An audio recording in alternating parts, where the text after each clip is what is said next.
கர்த்தருடைய பரிசுத்த நாமத்திற்கு மகிமை உண்டாவதாக. தேவன் அருளியப்ப மினிஸ்ட்ரி மூலமாக உங்களோடு தொடர்பு கொள்வதிலுமே நம்ம மகிழ்ச்சி அடைகிறோம். இன்றைக்கும் இந்த நாளிலும் தேவன் நமக்கு கொடுக்கிற வார்த்தை 1 பேதுரு 2ஆம் அதிகாரம் 2-3 ஆகிய வசனங்கள். சகல துர்குணத்தையும் சகலவித கபடத்தையும் வஞ்சகங்களையும் பொறாமைகளையும் சகலவித புறங்கூறுதலையும் ஒழித்துவிட்டு நீங்கள் வளரும்படி புதிதாய் பிறந்த குழந்தைகளைப் போல திருவசனமாகிய களங்கமில்லாத ஞான பாலின் மேல் வாஞ்சியா இருங்கள். ஹல்லேலூயா. கிறிஸ்துவுக்குள் பிரியமானவர்களே, கர்த்தருடைய வார்த்தை சொல்லுகிறது, சகல துர்குணத்தையும் சகலவித கபடத்தையும் வஞ்சகங்களையும் பொறாமைகளையும் சகலவித புறங்கூறுதலையும் ஒழித்துவிட்டு நீங்கள் வளரும்படி புதிதாய் பிறந்த குழந்தைகளைப் போல திருவசனத்தின் மீது நாம் வாஞ்சியா இருக்க வேண்டும் என்று. பிரியமானவர்களே, நம்முடைய வாழ்க்கையிலே நாம் வளர வேண்டும் என்றால், ஆவிக்குரிய வாழ்க்கையிலே ஒரு வளர்ச்சி வேண்டுமென்றால், நம்முடைய குடும்பத்திலே ஒரு வளர்ச்சி வேண்டுமென்றால், நம் இயேசு கிறிஸ்துவை அறிந்து கொள்ள வேண்டும். அவருடைய வார்த்தைகள் மீது வாஞ்சியோடு விருப்பத்தோடு இருக்க வேண்டும். ஹல்லேலூயா. நமக்குள்ளே இருக்கிற கெட்ட குணங்கள், பொய்யான காரியங்கள், ஏமாற்றுகிற காரியங்கள், பொறாமையான காரியங்கள், புறங்கூறுதலான காரியங்கள் எல்லாவற்றையும் நாம் அழித்து விட வேண்டும். நம்முடைய மாம்சத்தின் கிரியைகள் அழிக்கப்பட வேண்டும். நாம் ஆவியிலே நடக்கும் பொழுது மாம்சத்தின் கிரியைகளை அழிக்க முடியும். ஹல்லேலூயா. நம்முடைய வாழ்க்கையிலே நாம் வளர்ச்சியோடு வாழ வேண்டும். நம் ஆவிக்குரிய வாழ்க்கையில வளர வேண்டும், கிருபைகளை பெற வேண்டும், வரங்களை பெற வேண்டும், நன்மைகளை பெற வேண்டும் என்றால் புதிதாய் பிறந்த குழந்தைகளைப் போல வசனத்தின் மீது நம் வாஞ்சியோடு இருக்க வேண்டும். ஹல்லேலூயா. திருவசனமாகிய களங்கமில்லாத ஞான பாலின் மேல் வாஞ்சியா இருக்க வேண்டும். பிரியமானவர்களே, நாம் வசனத்தின் மீது வாஞ்சியோடு விருப்பத்தோடு இருக்கும்போது நமக்குள்ளே ஞானம் உண்டாகும். தேவனுடைய வார்த்தை அழிவுள்ள வித்து அல்ல, அது அழியாத வித்து, ஜீவன் உள்ளது. தேவ வசனம் நமக்குள்ளே இருக்க வேண்டும். நம் தேவ வசனத்தினாலே மறுபடியும் ஜெனிப்பிக்கப்பட்டவர்களாய் இருக்க வேண்டும். நம்முடைய வாழ்க்கையிலே இயேசு கிறிஸ்துவின் மீது வாஞ்சியோடு விருப்பத்தோடு நாம் இருக்கிறோமா? இன்றைக்கு அநேகருடைய வாழ்க்கையிலே உலக காரியங்கள் மீது, உலக சிற்றின்பங்கள் மீது விருப்பம் இருக்கிறது, வாஞ்சை இருக்கிறது. ஆனால் கர்த்தருடைய சமூகத்திலே காத்திருக்க வேண்டும், கர்த்தருடைய வார்த்தைகளை தியானிக்க வேண்டும், கர்த்தருக்காக வாழ வேண்டும் என்ற வாஞ்சை இல்லை. அதனாலே குடும்பங்களிலே வளர்ச்சி இல்லை, அநேக பிரச்சனைகள், பாடுகள். கர்த்தருடைய பிள்ளைகளுக்கு கர்த்தருடைய வார்த்தையின் மீது வாஞ்சை இருக்க வேண்டும், ஆலயத்தின் மீது வாஞ்சை இருக்க வேண்டும், கர்த்தருடைய வார்த்தைகளை அறிவிக்கும்படியாக வாஞ்சை இருக்க வேண்டும், சுவிசேஷத்தை அறிவிக்க வேண்டும் என்ற வாஞ்சை இருக்க வேண்டும். நம்முடைய ஆத்துமாவிலே அந்த வாஞ்சை இருக்கிறதா? வாஞ்சியோடு இயேசு கிறிஸ்துவை நாம் தேடுகிறோமா? தேவ சமூகத்திலே காத்திருந்து நாம் ஜெபிக்கிறோமா? மரியாளை போல நம்முடைய வாழ்க்கையிலே நல்ல பங்கை தெரிந்து கொள்கிறோமா? அல்லது மார்த்தாளை போல உலக காரியங்களை குறித்து கவலைப்பட்டு கலங்குகிறோமா? கர்த்தருடைய பிள்ளைகள் யோசித்து பாருங்கள். நம்மை நாமே சற்று ஆராய்ந்து பார்ப்போம். நாம் கர்த்தருடைய ஆலயத்தின் மீது வாஞ்சியோடு இருக்கிறோமா? அவருக்காக வாழ வேண்டும் என்று வாஞ்சியோடு இருக்கிறோமா? கர்த்தருடைய வார்த்தைகளை மற்றவர்களுக்கு அறிவிக்க வாஞ்சியோடு இருக்கிறோமா? இயேசு கிறிஸ்துவை பற்றி மற்றவர்களிடம் கூறுவதிலே வாஞ்சியோடு இருக்கிறோமா? நம்மை நாமே சற்று ஆராய்ந்து பார்ப்போம். ஒருவேளை இந்த உலக காரியங்களிலே, உலக சிற்றின்பங்களிலே, உலக பாவ பழக்கங்களிலே நமக்குள்ளே ஒரு வாஞ்சை வரும் என்றால் நம்முடைய குடும்பத்தில் உள்ள நன்மைகளையும் ஆசீர்வாதங்களையும் நாம் இழந்து போவோம். வளர்ச்சி இல்லாத ஒரு வாழ்க்கை, வறண்டு போன ஒரு வாழ்க்கை நம்முடைய குடும்பத்திலே இருக்கும். நன்மைகள் வராதபடிக்கு பாலைவனம் போல நன்மை வருகிறதை காணாத ஒரு வாழ்க்கையாக இருக்கும். கர்த்தருடைய பிள்ளைகள் கர்த்தர் மீது வாஞ்சியோடு விருப்பத்தோடு இருப்போம். கர்த்தர் கொடுக்கிற நன்மைகளை பெற்றுக்கொள்வோம். ஹல்லேலூயா. வேதத்துல நான் பார்க்கிறோம், 91ஆம் சங்கீதம் 14ஆம் வசனத்திலே, அவன் என்னிடத்தில் வாஞ்சியா இருக்கிறபடியால் அவனை விடுவிப்பேன், என் நாமத்தை அவன் அறிந்திருக்கிறபடியால் அவனை உயர்ந்த அடைக்கலத்திலே வைப்பேன் என்று கர்த்தருடைய வார்த்தை சொல்கிறது. பிரியமானவர்களே, கர்த்தரிடத்திலே வாஞ்சியா இருக்கும்போது நமக்கு விடுதலை. நம் பாவத்திலிருந்து விடுதலையாக்கப்பட வேண்டும் என்றால் இயேசு கிறிஸ்துவின் மீது வாஞ்சியோடு இருக்க வேண்டும்.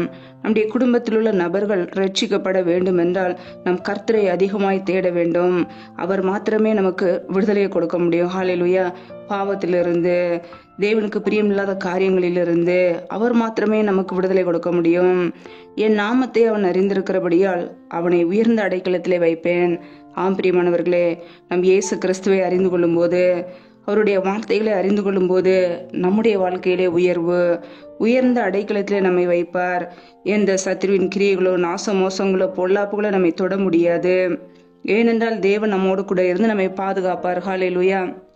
ஒவ்வொரு நாளும் கர்த்தருடைய பிள்ளைகள் கர்த்தர் மீது வாஞ்சியோடு விருப்பத்தோடு இருப்போம். அவரை அறிந்து கொள்வோம். அவருடைய வார்த்தைகளை அறிந்து கொள்ளும் போது, ஆராய்ந்து பார்க்கும் பொழுது நம்முடைய வாழ்க்கையிலே நற்குணம் உண்டாகும். ஒவ்வொரு நாளும் மன விருப்பத்தோடு கர்த்தருடைய வார்த்தைகளை தியானிப்போம். அந்த வார்த்தைகளுக்கு கீழ்ப்படிவோம். அவருடைய கட்டளைகளுக்கு கீழ்ப்படிவோம். தினந்தோறும் வேத வாக்கியங்களை ஆராய்ந்து பார்ப்போம்.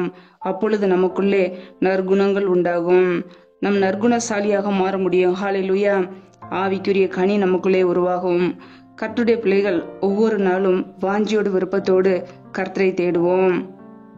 எப்படி மானானது நீரோடைகள் மீது வாஞ்சியோடு காத்திருக்கிறதோ அதே போல இயேசு கிறிஸ்துவுக்காக காத்திருப்போம்.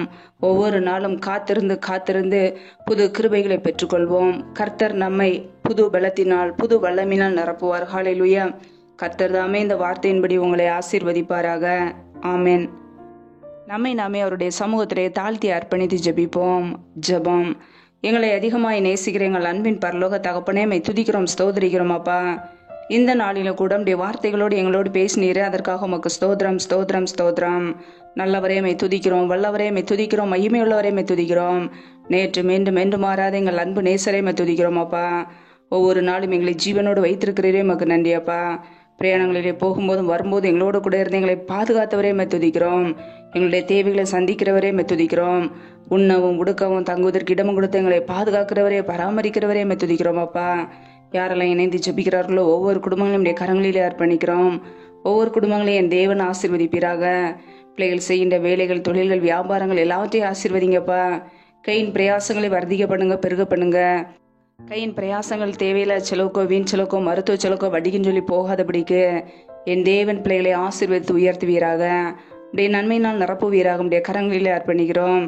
எந்தெந்த குடும்பங்களிலெல்லாம் பலவீனத்தோடு சோர்வோடு வியாதியோடு இருக்கிறார்களோ என் தேவன் அவர்களை தொடுவீராக. உடைய சுகமாக்கும் கரம் பிள்ளைகளை தொட்டு சுகமாக்கட்டும், விடுதலையாக்கட்டும் அப்பா. பலவீனத்திலே உடைய பலன் பரிபூரணமாய் விளங்கட்டும். என் தேவனுடைய வல்லமை விளங்குவதாக உடைய கரங்களிலே அர்ப்பணிக்கிறோம். ஒவ்வொரு குடும்பத்திலும் தெய்வீக சமாதானத்தை அப்பா கொடுங்கப்பா. சிலுவையில் சிந்திய ரத்தத்தினாலே எங்களுக்கு சமாதானத்தை உண்டாக்கியவர். எந்தெந்த குடும்பங்களிலெல்லாம் சமாதானம் இல்லாமல் கண்ணீரோடு வாழ்கிறார்களோ ஒவ்வொரு குடும்பத்திலும் தெய்வீக சமாதான ஆளுகையை செய்யட்டும். எந்தெந்த குடும்பங்களிலெல்லாம் திக்கற்ற பிள்ளைகளாய் தனிமையோடு வாழ்கிறார்களோ, கணவரால் கைவிடப்பட்ட ஒரு சூழ்நிலையில யாருமே இல்லாமல் வாழ்கிறார்களோ என் தேவன் உதவி செய்யுங்க. திக்கற்ற பிள்ளைகளுக்கு நேரே சகாயர் என் தேவன் உதவி செய்யுங்கப்பா. பொருளாதார தேவைகளை சந்திங்க, பண தேவைகளை சந்திங்க, சூழ்நிலைகளை சாதமாக மாற்றி கொடுங்க. எந்தெந்த குடும்பங்களிலெல்லாம் வேலைக்காக காத்திருக்கிறார்களோ பிள்ளைகள் படிப்புக்கு ஏற்றனால வேலைகளை ஏற்படுத்தி கொடுப்பீராக. வேலை காரியங்களில் இருக்கிற தடைகளை முற்றிலுமாக நீக்கி போடுவீராக. ஏசு கிறிஸ்துவின் வல்லமில்ல நாமத்தினாலே தடைகள் முற்றிலுமாக நீக்கப்பட்டு போவதாக. ரீபா லஹாதர ஷாக்கர கதூரி கரதரபலா ரியா கபூர சந்தர் அதன ஹதரபலா ரீபா லஹாதர ஷாக்கர கதூரி கரதரபலா. தடைகள் விலகுவதாக ஏசு கிறிஸ்துவின் நாமத்தினாலே. ரியா கபூர சந்தர் அதன ஹதரபலா. என் தேவன் ஆசீர்வதிங்க.